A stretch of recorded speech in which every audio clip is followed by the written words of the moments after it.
یہ ہمیں راہ دکھاتے ہیں جب ہم کھو جاتے ہیں، یہ ہمارا سہارا بنتے ہیں جب ہم کمزور پڑ جاتے ہیں، یہ ہمیں تھام لیتے ہیں جب ہم لڑکھڑانے لگتے ہیں۔ گویا کہ ہمارے استاد ہمارے روشنی کے مینار کے مانند ہے، اور جب ان کے شاگردوں کو کوئی مصیبتوں کا سامنا ہوتا ہے تو ان کے شانہ بشانہ کھڑے ہو کر کندھوں سے کندھے ملا کر ان کے لیے ہمت اور حوصلہ افزائی کرتے ہیں۔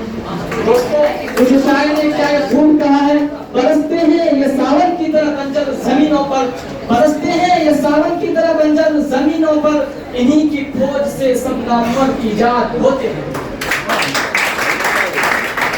اور